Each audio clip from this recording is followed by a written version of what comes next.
Imagine standing on a street in Recife in 1907. Brass horns are blasting at full volume. The crowd is pushing. Sweat, heat, bodies moving at a pace that barely looks like dancing.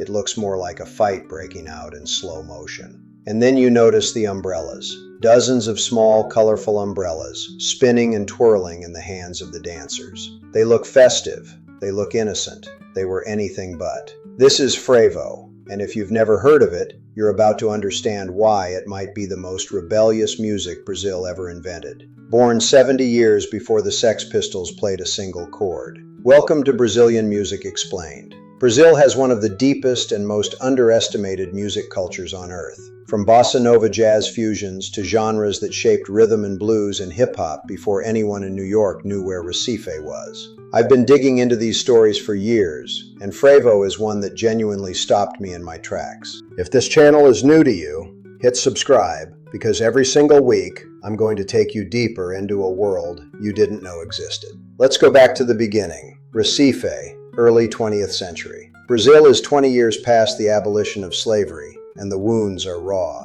The cities are reinventing themselves. Carnival is the one moment when the social order gets shuffled, when poor and working-class neighborhoods push into the streets and claim the city. The sound of that carnival was the military brass band. Regiments competed. Each regiment had its own band, and each band had its own following. The followers were loyal to the point of violence. When two rival bands marched toward each other, it was more than music. It was territory. And the men who opened that path through the crowd were capoeiristas. Capoeira, as any Brazilian will tell you, looks like a dance but is actually a martial art. Enslaved Africans had developed it over centuries as a way to practice combat under the eyes of enslavers who didn't recognize what they were watching. By the early 1900s, capoeiristas were embedded into Recife street culture. Tough, nimble, quick. During Carnival, they moved ahead of the bands, clearing the road by any means necessary. They carried knives. Then the police started arresting them. The response was one of the most creative acts of camouflage in musical history. The capoeiristas ditched the knives. They picked up small umbrellas instead, the kind women carried to block the sun. An umbrella was not a weapon. An umbrella would not get you arrested.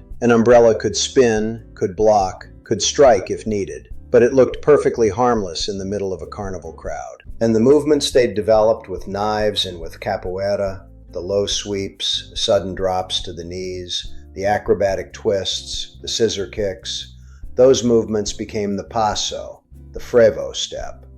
The fight had become a dance, or rather, the dance had never stopped being a fight. The word itself tells you everything. Frevo comes from frever, a Pernambuco variation of fervor, to boil. The sound makes the public boil. The crowd boils. The street boils. When you hear a Frevo de Rua band in full flight, a full brass section, trumpets, trombones, saxophones, tuba, all driving at a pace somewhere between a sprint and a locomotive, you understand why the word exists. There is no word in English that captures it exactly.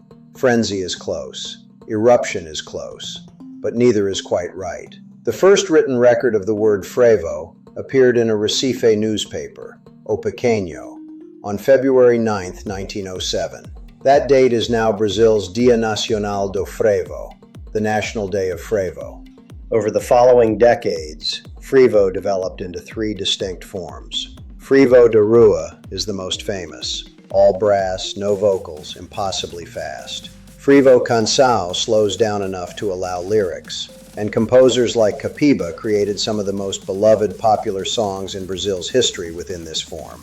And Frevo de Bloco pulls back further still. Guitar, cavaquinho, a more intimate sound tied to neighborhood bloco groups who marched through the streets of older Recife neighborhoods. But the passo, the dance, remained the same across all three, and what the passo demanded was extraordinary. A trained passista, a Frevo dancer, moves through a vocabulary of over 100 distinct steps. The knees go low, the feet shuffle and stab the ground.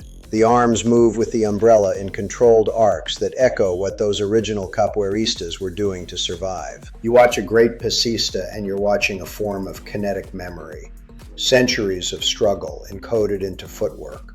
performed at carnival pace in front of 2 million people. Because Frevo is not a small tradition. The Galo de Madrugada, the pre-dawn rooster bloco in Recife, is one of the largest carnival gatherings anywhere in the world, drawing enormous crowds into the streets of the city before sunrise. This is not an artifact or a museum piece. Frevo is alive and demanding. Nelson Ferreira composed hundreds of frevos across the mid-20th century, building what you could call the classical repertoire of the form. Maestro Duda, who died in 2021, was the guardian of Frevo de Rua for generations, a composer and band leader who kept the brass tradition vital when it might have faded into nostalgia. Today, the Spoke Frevo Orchestra carries that legacy onto European festival stages and concert halls, playing a music from Recife streets before audiences who have never been anywhere near Brazil.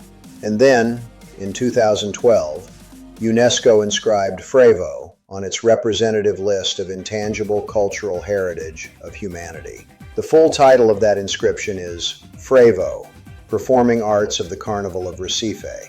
It is a recognition that this tradition, born from suppression, from capoeira fighters hiding violence behind dance, from enslaved people's survival strategies folded into brass band music, is something the world needs to protect. That, to me, is the most remarkable thing about Frevo. It didn't survive despite the hardship. It was made from it. The umbrella is colorful and joyful, and you see it spinning in photographs and think, how festive. But you know now what it replaced. You know that every spin was once a feint. Every sweep was once a strike. The joy is real, but the roots are made of something much harder.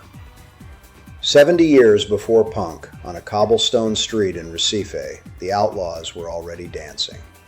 If you want more stories like this, music history that goes places you didn't expect, you're in exactly the right place. Hit the like button if this opened a door you didn't know was there, subscribe so you don't miss what's coming next, and click on the video on your screen right now to keep going.